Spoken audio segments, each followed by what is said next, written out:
Bueno, pues ahora que estamos ya todos de vuelta y todos con la cafeína ya en el cuerpo, preparados, seguimos ahondando en la nueva ley, ¿no? En esta ocasión, en esta segunda mesa, queremos buscar una perspectiva pues con una visión más práctica. ¿En qué sentido? Pues queremos ver cómo va a ser su desarrollo e implementación. Para ello contamos en esta segunda mesa con representantes de los diferentes sectores hacia los que está enfocada esta nueva ley. Tenemos el placer de que hoy nos acompañen en esta segunda mesa Luis Ariballos, secretario general de la Confederación Española de Pequeña y Mediana Empresa, Ignacio Ayala, director de proyectos de la Confederación Nacional Española de la Construcción y responsable de la implementación del Plan de Pensiones Simplificado, José Manuel Farfán, tesorero general de la Diputación Provincial de Sevilla y miembro y secretario del Plan de Pensiones de Empleo de dicha Diputación. Carlos López de Letona, secretario técnico del Colegio de Ingenieros de Vizcaya. Y la mesa será moderada por Juan Manuel Mier, que todos conocéis, que es el director territorial Centro Sur de Pensiones de BVA Asset Management. Así que la mesa es toda vuestra, bienvenidos y adelante.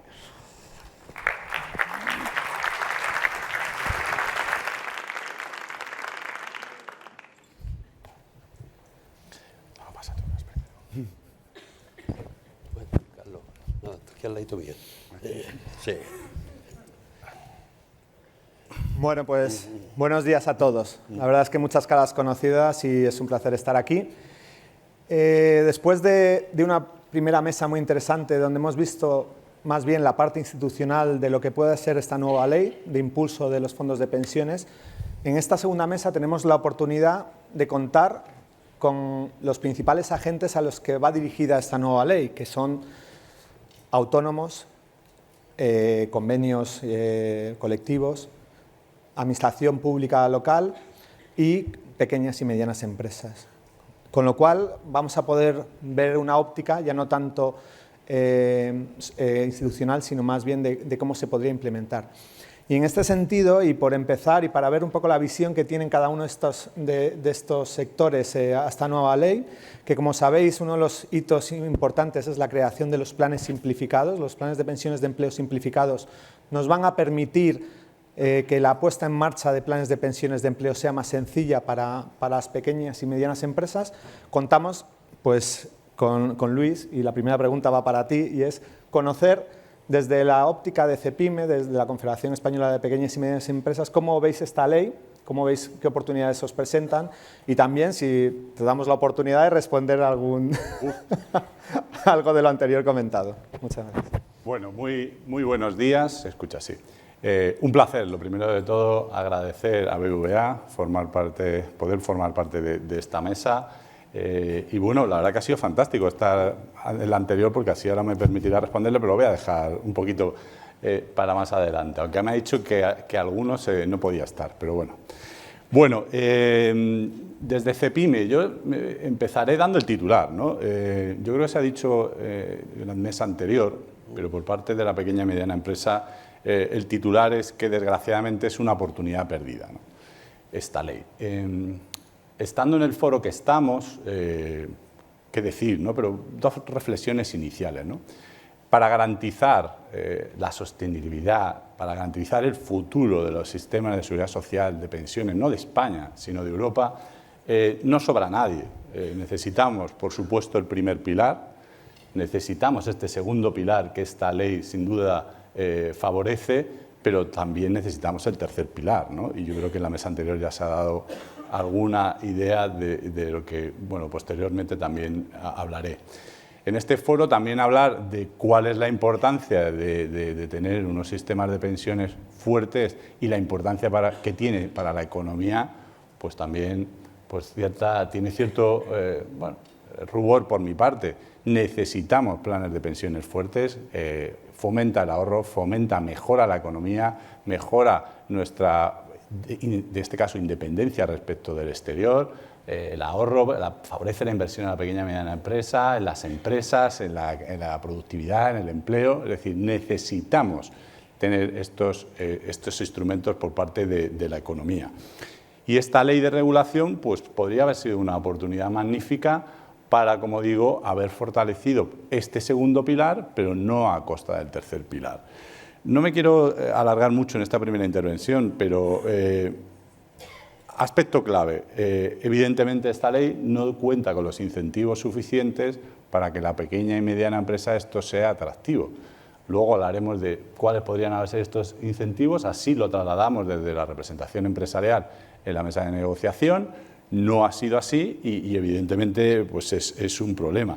Y por otro lado, esta reforma se ha hecho, como digo, en detrimento de esos planes individuales que yo creo que comentaba antes en la mesa anterior y que no tenía por qué haber sido así, ¿no? No tiene ningún sentido cuando además, como planteamos desde la parte empresarial, esta implementación llevará un tiempo y se podría haber establecido un marco temporal de adaptación hasta que esto empiece a andar y no perder estos años por parte, en este caso, de la economía española. Y yo, si te parece, me quedo como introducción en esta primera parte. Muy bien, muchas gracias, Luis. Sin duda, claramente esta ley puede ser un impulso para esa promoción de planes en pequeña y mediana empresa, pero claramente hay que ver cómo va a ser su desarrollo.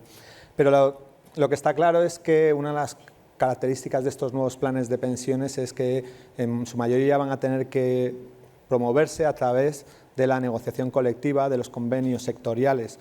Y tenemos la oportunidad de contar con Ignacio Ayala, que pues es el primer sector en anunciar la promoción de un plan simplificado para su sector, el sector de la construcción, ¿no?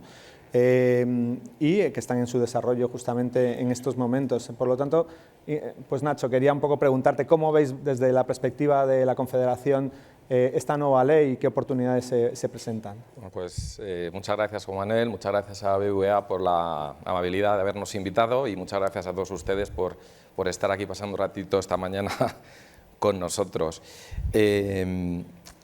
A mí lo que sí que me gustaría transmitir es que desde la Confederación Nacional de Construcción estamos muy ilusionados con este proyecto.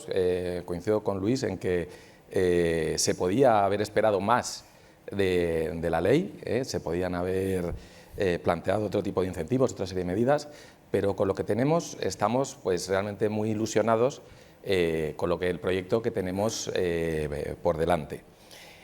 Para poneros en contexto, el sector de la construcción es un sector de 1.300.000 trabajadores, aproximadamente 300.000 autónomos y 1 millón de trabajadores por cuenta ajena, y lo forman unas 130.000 empresas. Cuando pensamos en construcción y en infraestructuras, yo creo que a muchos de nosotros se nos viene a la cabeza pues, las grandes constructoras. Por cierto, que son pues a nivel europeo y yo diría a nivel mundial de las pioneras y de las francamente potentes.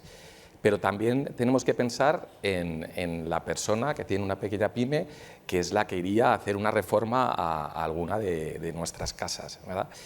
Y una de las cosas que se planteó en el seno de la negociación fue que el tema de la previsión social complementaria no fuera un privilegio de unos pocos, sino de muchos. Entonces, si bien es cierto, insisto, que la ley se podría haber esperado algún otro tipo de medidas, esto nos ayuda a que estos instrumentos permeen en muchas personas que hasta hoy no podían, ¿no?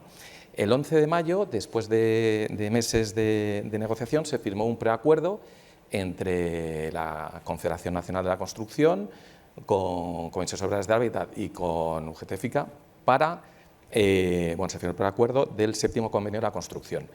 Dentro del sector de la construcción, en los últimos 30 años, el primer convenio creo que fue allá por el 92, siempre hemos sido capaces de alcanzar acuerdos en entornos muy complicados. Y en el momento en el que se ha firmado este convenio, pues no os voy a contar, pero sí que es un entorno realmente complicado.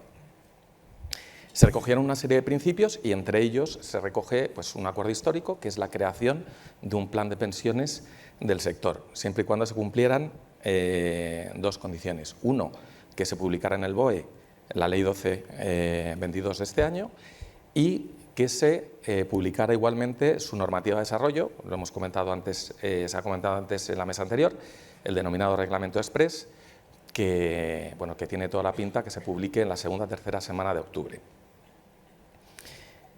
Una vez que se han cumplido estos dos condicionantes, pues desde la Confederación Nacional de la Construcción, junto con la representación sindical, dentro del entorno de la Comisión Negociadora, estamos trabajando para desarrollar este plan, que luego posteriormente, no me quiero extender mucho más en mi primera intervención, y veremos cómo lo hacemos de una forma práctica, pero nuestra intención es tener lanzado este plan antes de que termine este año y, evidentemente, aprovechando lo que la nueva ley nos permite. Muchas gracias, Ignacio. La verdad es que hay que tenerlo en cuenta, 130.000 empresas, sobre todo muchas empresas pequeñas y medianas que a día de hoy no tienen plan de pensiones, ¿no? Pero otro de los enfoques que se ha hablado durante la primera mesa de esta nueva ley es que también se quiere impulsar los planes de pensiones de empleo en la administración pública. Y ahí hay que recordar que no solo tenemos planes de pensiones de empleo de gran patrimonio, como puede ser el de la Administración General del Estado, sino tenemos también planes de pensiones de empleo que han querido ofrecerse a toda la administración local de sus zonas, ¿no?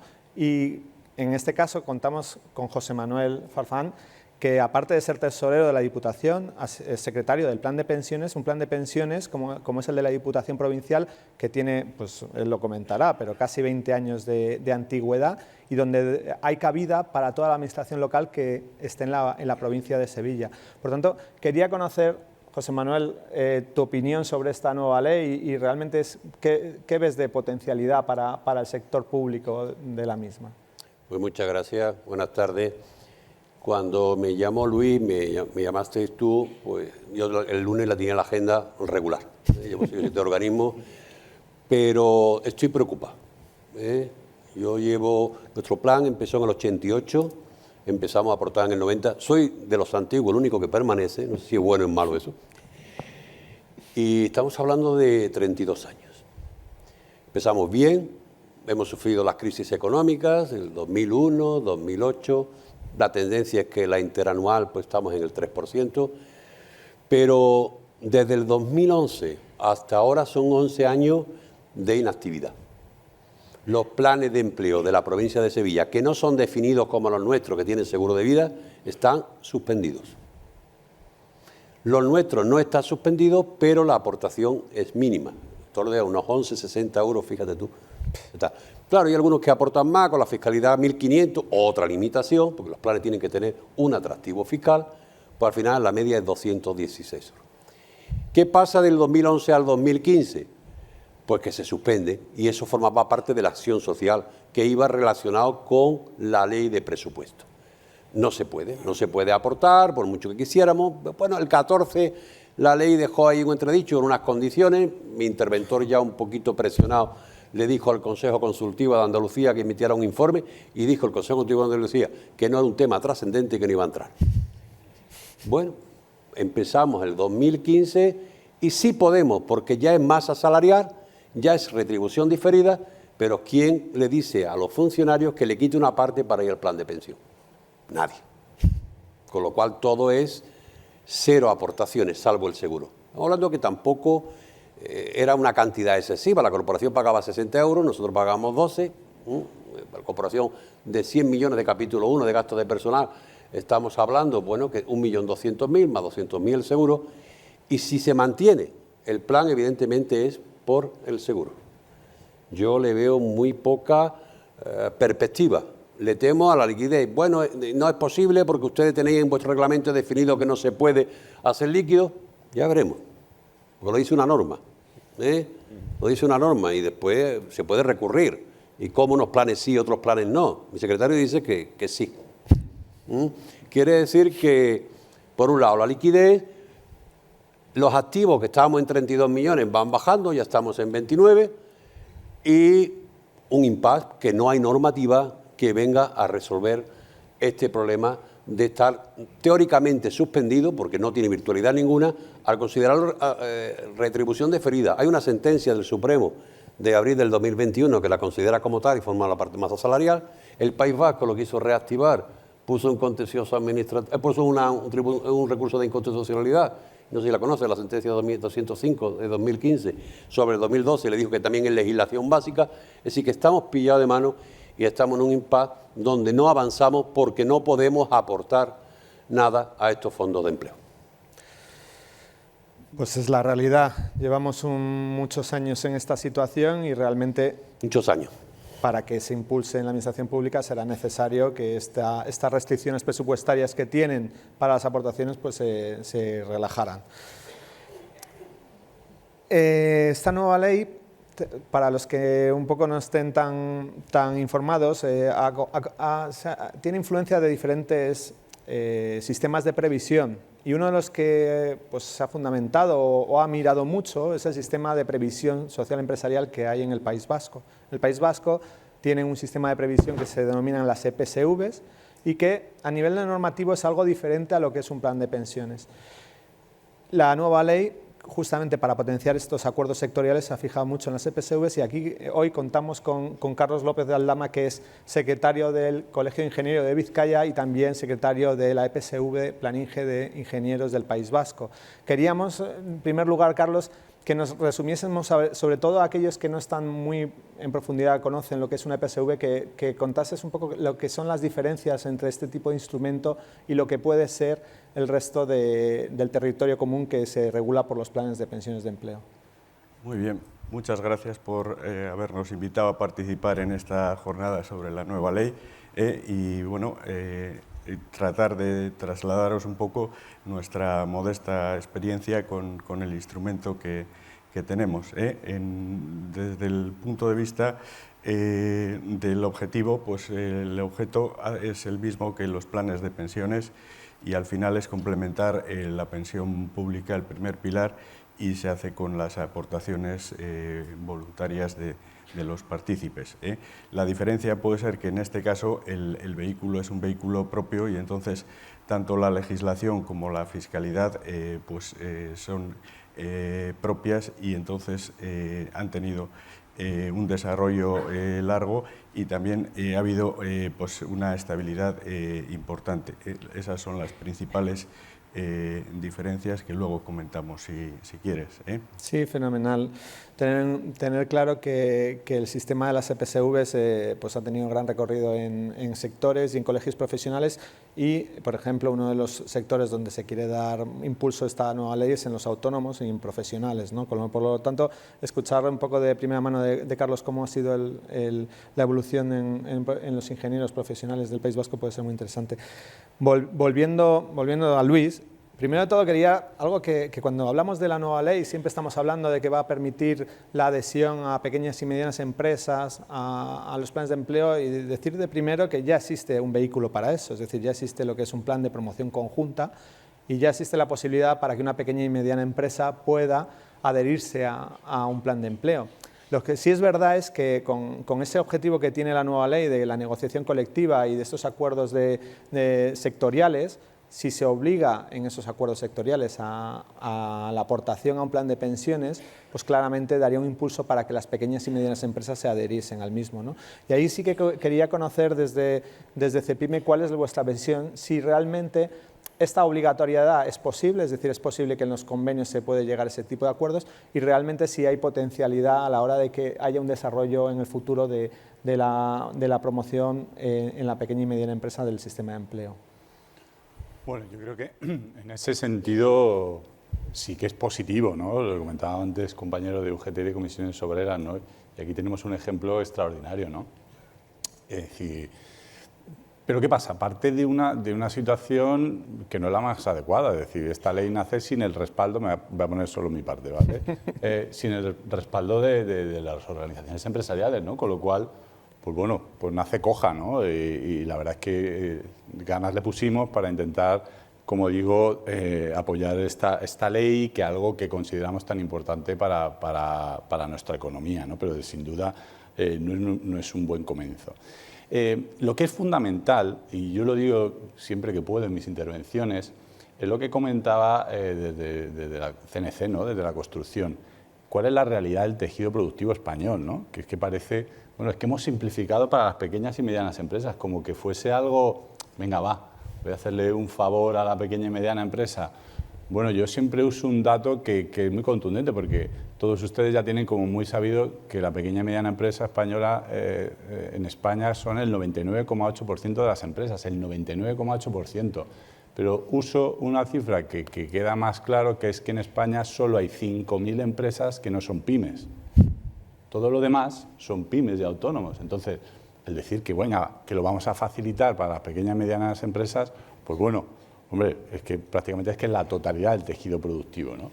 Aparte de que la totalidad, algo muy importante, es que el 94,7% de las empresas de este país son micropymes, son empresas de menos de 10 trabajadores, ¿no? Entonces, esa es la realidad del tejido productivo. Otro día podemos hablar de las ventajas, los inconvenientes que esto tiene, pero esa es la realidad. Y de ahí la importancia, como él hablaba, de evidentemente, y esto no quiere decir nunca, nunca, nunca hablar en contra de la gran empresa. ¿Por qué? Porque toda pequeña y mediana empresa espera ser alguna vez una gran empresa. Toda esa pequeña constructora que hace reformas piensa y quiere algún día ser uno de esos grandes grupos empresariales de nuestro país, ¿no? Pero esa es la realidad, y en ese sentido, ¿cómo luchamos contra eso? Pues sin lugar a dudas, en este sentido, todos los convenios sectoriales, sin duda es una herramienta de cómo poder llegar a esto. Ahora bien, oye, para hacerlo, oye, ¿por qué no hemos puesto incentivos que realmente resulten atractivos a esa pequeña y mediana empresa? ¿Por qué hemos limitado en esas cantidades tan, si me permiten, bajas? Oye, todas las contribuciones que lleven a cabo la empresa se lo deduzca de la seguridad social. A lo mejor no tiene que ser ilimitado, que tendríamos que verlo, pero bueno, oiga, una cantidad mayor que resulte atractivo cuando estamos hablando de esas empresas que son las que vemos por la calle, las que vemos en los polígonos industriales. Esa es la realidad del tejido productivo, no las grandes multinacionales, ¿no? Que evidentemente hay que mimar porque tiene una importancia crucial, pero esa es la realidad que debemos de tener en cuenta y a la que habríamos, y por eso pedíamos, incentivos que llamen a llevar a cabo esto. Todo eso dicho cuando estuvimos viendo esta ley. ¿Qué decir en la situación actual, ¿no? La situación actual ahora mismo realmente a la pequeña y mediana empresa española, todo aquello que no le hables de cómo pagar sus créditos, de cómo cobrar y de cómo seguir funcionando, la verdad es que le viene ahora mismo como, bueno, ya lo veremos, ¿no? Porque vivimos una situación muy complicada, con lo cual yo, como decía antes, esto se llevará a cabo, llevará sus plazos, habrá un trabajo por parte de la negociación colectiva, pero en todo este escenario que veíamos, por supuesto, mayores incentivos y sobre todo un régimen de transición en los años que esto lleven, porque habrá convenios que ahora se negocien o convenios que tarden años en negociarse. Que bien, estamos con todas las mesas abiertas, pero bueno, pues ahora es más difícil llegar a acuerdos y se están retrasando. Y otros convenios, porque a lo mejor se han firmado hace 2 años y tienen una duración de 3 años, ¿no? Con lo cual, para todo este tiempo, ¿por qué no hemos establecido un régimen de transición y hemos penalizado el tercer pilar? La verdad es que me quedo con esa idea del 99% de nuestra industria y de nuestras empresas son pequeñas y medianas empresas y realmente y la delicada situación que muchas se encuentran, con lo cual pues claramente todo lo que puedan ser ayudas para sus incentivos y para tener un complemento claramente sería fundamental. Es muy interesante desde el punto de vista. Lo que sí que es verdad es que en el sector de la construcción, que hay, antes lo has comentado Ignacio, mucha pequeña y mediana empresa, ya estáis dando pasos para la creación de un plan simplificado donde se puedan adherir esas 100 y pico mil empresas a las que representáis. En ese sentido, aprovechando que te tenemos aquí delante y que yo creo que en esta sala hay mucha gente queriendo saber cómo va el desarrollo del plan simplificado de la construcción, cuéntanos lo que nos puedas contar, lo que no nos puedas contar, también cuéntanoslo, por favor. Y sobre todo porque creo que puede ser... Es la punta de lanza para esto, es decir, es el vehículo que va a poder ayudar a que otros sectores puedan plantearse y poner en marcha un plan simplificado, ¿no? Con lo cual, pues cuéntanos. Ya me gustaría poder contar más de lo que seguramente pueda contar. También es verdad que aprovecho, mira, el año que viene nos invitáis otra vez y ya os diremos cómo ha acabado lo que tenemos ahora mismo encima de la mesa. Lo que nosotros estamos haciendo definitivamente es la representación de las empresas y la representación sindical.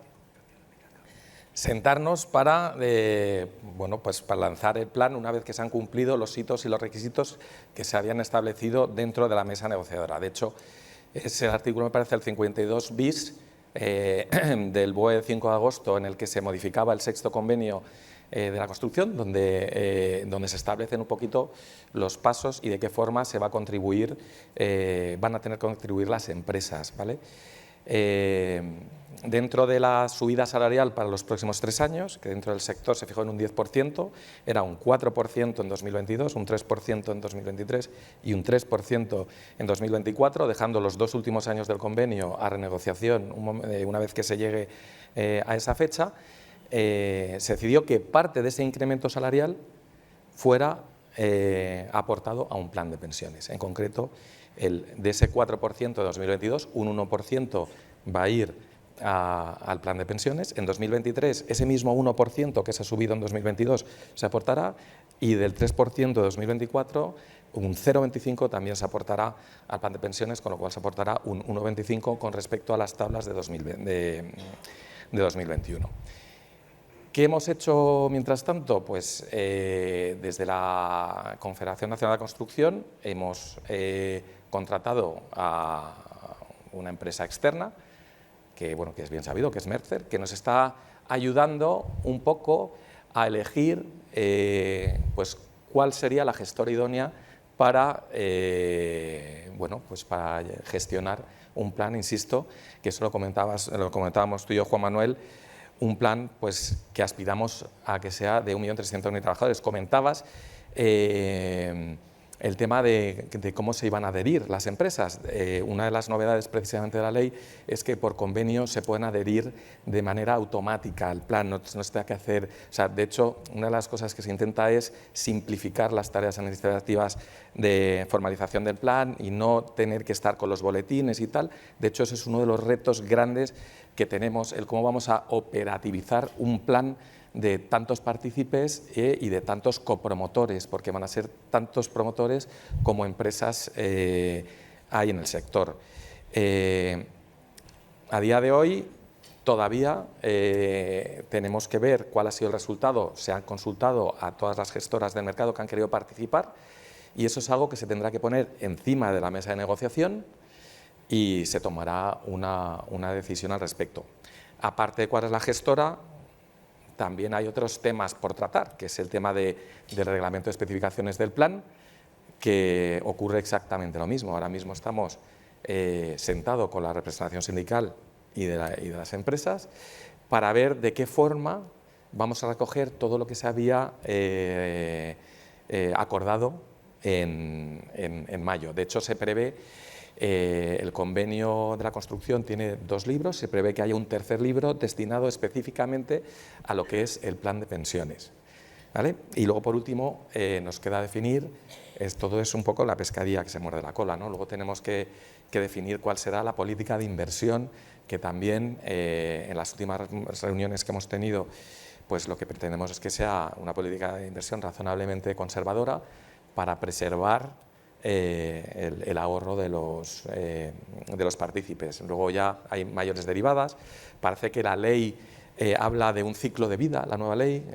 Ahí hay debates sobre la obligatoriedad o no del ciclo de vida dentro de este plan. Esto es algo que estamos tratando ahora mismo. Y son temas que están encima de la mesa y que ahí los dejo. Todavía hay que decidir muchas cosas. Sí, ya el día que sepas lo que es un plan simplificado me lo cuentas a mí para yo también saberlo, porque lo primero que falta es una definición de plan simplificado, aparte de que es un plan que va a ser más sencillo, ¿no? Pero sin duda yo creo que tenéis un trabajo muy interesante para adelante, y además todos observando para ver cómo se la puesta en marcha. Muchas preguntas. Si me lo permites, yo, perdonad, porque mira, me he traído aquí mi chuleta también, pero hablando un poquito de los planes sectoriales, o sea, de los nuevos planes simplificados, yo te digo unos puntitos, que son sectoriales, son de promoción conjunta, pueden prever la inclusión automática de todas las empresas, pueden aceptar autónomos del sector, como es el caso. La comisión de control será nombrada, no por elecciones. La prestación será definida, no de prestación definida.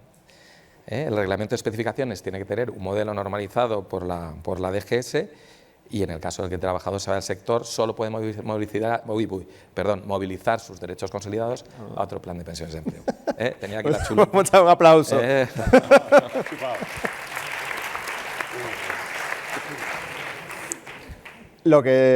Eso hay que escribirlo. Pero bueno, ya lo escribiremos poquito a poco todos en el sector.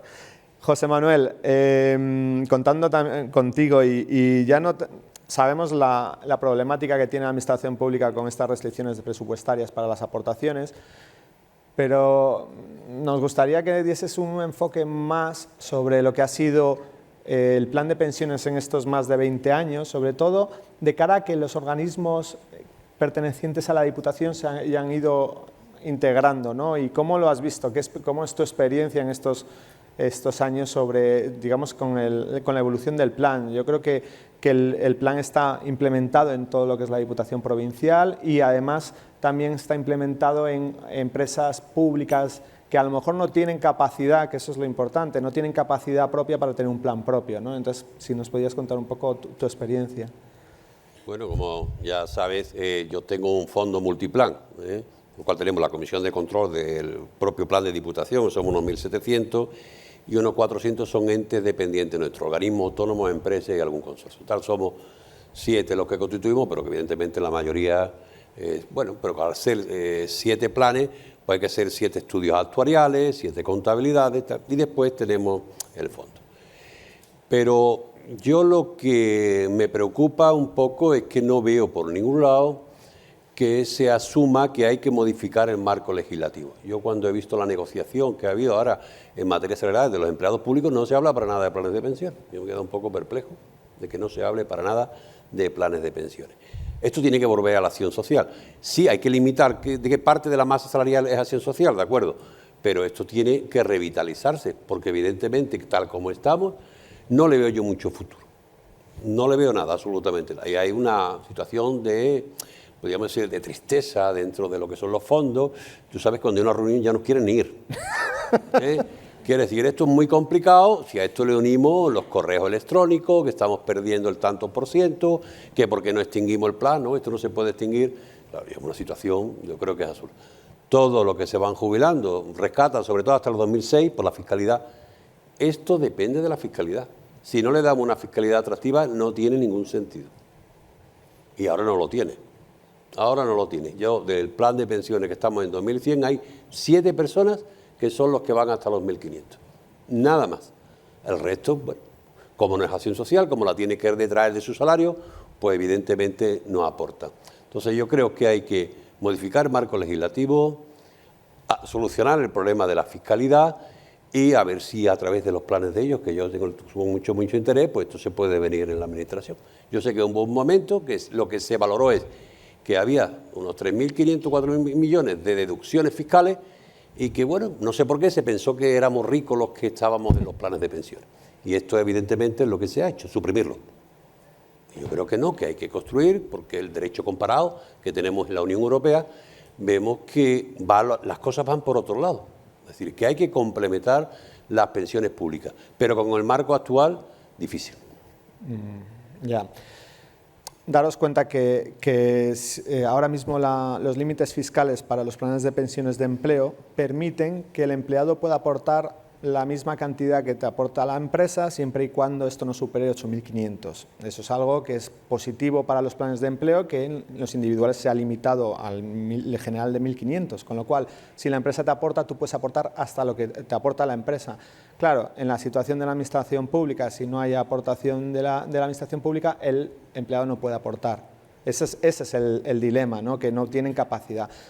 Donde sí ha abierto una oportunidad a esta nueva fiscalidad es para los autónomos, porque los autónomos a partir del año 2023 van a poder aportar 4.250 a los planes simplificados.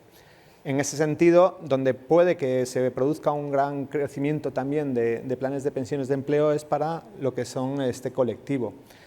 Contando con Carlos al final representa a un colegio de ingenieros que son profesionales, que muchos de ellos son autónomos, y es una EPSV de País Vasco, pero es claramente un ejemplo de éxito, es decir, lleva muchos años, también más de 20 años el Colegio de Ingenieros y la EPSV de Colegio de Ingenieros, y queríamos conocer un poco cómo ha sido digamos, esta evolución, ¿no? Y claramente caso de éxito de la EPSV de Planinge. Entonces, Carlos, si nos puedes contar un poco. Muy bien. Yo no llevo tantos, pero la EPSV se creó en el año 96 y entonces ya también, 89, lleva ya más de los 30 años y en este sentido, como decía antes, la diferencia era que hay distintos tipos de entidades y dentro de las EPSVs están las de empleo, las de individuales y también las de empleo preferentes, pero había un pequeño nicho que eran las asociadas y entonces como el colegio siempre había tenido una preocupación por la previsión social para los compañeros y venía de una relación también con mutualidades que se fomentaba, pues cuando surgió la nueva ley pues fuimos promotores de una de ellas. En este caso luego ha habido pasos distintos porque nosotros la abrimos al Colegio de Álava y de Guipúzcoa más adelante y entonces se creó un colectivo bastante más potente, ¿no?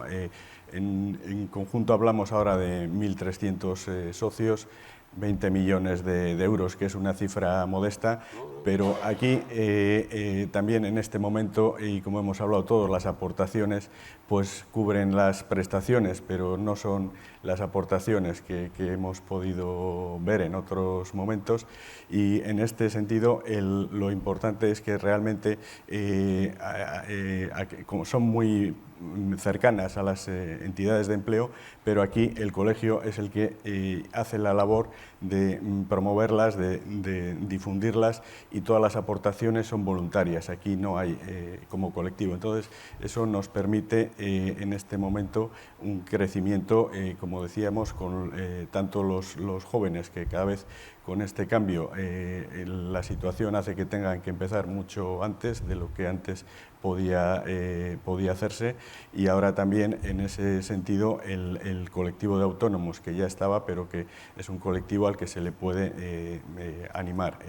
Decíamos antes y no son grandes diferencias ahora pero la fiscalidad es diferente y entonces las aportaciones también son diferentes, son otros límites pero este es un tema que nos preocupa a todos y que bueno pues además la estabilidad es fundamental en estos casos. También allí los colectivos cooperativistas, también las empresas con convenios colectivos se sumaron y también la administración en sus tres ámbitos del general, el foral y el local lo promueve, pero bueno, pues la situación que es la que tú dices y bueno, esperemos o vamos a ver que cambia. En este sentido, ya digo, con estos números también ha sido interesante, como decías, nosotros sí tenemos 3 planes diferenciados, se creó un plan tradicional y bastante conservador, pero gracias a las necesidades que se iban planteando, pues se ha creado también uno de mayor riesgo y otro incluso totalmente dentro de lo que podíamos llamar conservador, para que el partícipe pues pueda elegir y como no tiene ninguna limitaciones, esto hace que él pueda adecuarse a su perfil en cualquier momento. Entonces al final es prepararlo un poco para que él no le dirigimos nosotros, pero tiene esa facilidad. También en ese caso pues la gestión ha sido una gestión buena en estos años, las comisiones han sido unas comisiones ajustadas y hace pues que en el medio plazo los resultados hayan sido buenos, ¿no? Por eso sí que es un poco de destacar para nosotros el que al final de la vida de la jubilación hay un porcentaje muy elevado de compañeros que continúa con el vivo y que lo tiene para otras ocasiones en su caso, pero eso le da también mayor estabilidad al mismo plan. Y en ese sentido nuestra preocupación es esta, ¿no? Que todavía queda mucho camino por alcanzar, que en el caso de los colegios profesionales allí en el País Vasco de ingenieros industriales somos los únicos, aunque es de los 3 colegios del nivel autonómico, y aquí en Planes pues también es un colectivo que está sensibilizado, que tiene capacidad, que tiene formación y que tiene que tener pues un recorrido mucho mayor como aspecto diferencial. Voy a llevar, no estoy de acuerdo contigo, Carlos. Creo que un plan asociado como el vuestro con 20 millones de euros es un hito, porque una de las cosas que se ha visto es que hasta ahora ha habido planes de asociados en el resto del territorio común y han tenido un recorrido mucho menor que el vuestro, por lo tanto, para nada es un volumen pequeño. Y la segunda cosa que sí quería puntualizar, que me parecía muy interesante y que nunca se habla, pero es que es una diferencia de las EPSV respecto al territorio común, es esa posibilidad que tienen los partícipes o socios, en el caso de las EPSV, de elegir el perfil de riesgo, ¿no? Que tienen diferentes carteras y ellos pueden determinar su estructura, ¿no? Sabemos que en la normativa de empleo no es así, pero es interesante esa diferencia, ¿no? Aunque ya tenemos poco tiempo y seguramente si no alguien me va a empezar a hacer signos agresivos, yo no quería dejar la oportunidad a Luis, darle la oportunidad si quería apuntar algo más o no respecto a lo de la primera mesa, o ya has comentado. Si me das oportunidad, ya yo no quería porque entiendo que es de pensiones, pero ya sí. Bueno, yo se lo he dicho en el café, ¿no? Pero bueno, con Luis y con Carlos solemos tener estas cosas, ¿no? Bueno, digo, me has dado varias, o sea, pues es que... Dice, no, es que los sueldos en Alemania son un 30%, pero vamos a ver, pero si es que el PIB per cápita de Alemania es un 72% mayor que el de España. Es decir, es que encima es que me lo estás diciendo a mi favor, es decir, aquí hay que tener muy claro cuál es la situación de España. Yo con ellos, el tema de la productividad es que todavía no conseguimos que entre en el discurso, pero es que es así, o sea, tenemos un verdadero problema. Y luego ya, no fuera un poco del tono jocoso, ¿no? Es decir, cuando habla el tema de pacto de rentas, etcétera, etcétera, lo decimos, es decir, los consumidores, los ciudadanos estamos sufriendo con la inflación. Venimos de una pandemia que hemos sufrido, pero ahora mismo pues, nuestro poder de compra evidentemente está sufriendo. Pero las empresas están sufriendo, es decir, los datos están ahí, el margen de las empresas ha caído un 20%. Estamos en una entidad financiera como BBVA, el ROA, la rentabilidad sobre activos de la pequeña y mediana empresa está en el 2,8%, es decir, esa es la realidad. Y aquí hay una tercera pata, que son las administraciones públicas, que tenemos ingresos extraordinarios impresionantes, ¿no? Hoy aparecía más de 30.000 millones, récord histórico de recaudación cuando todavía no hemos recuperado el PIB del 2019.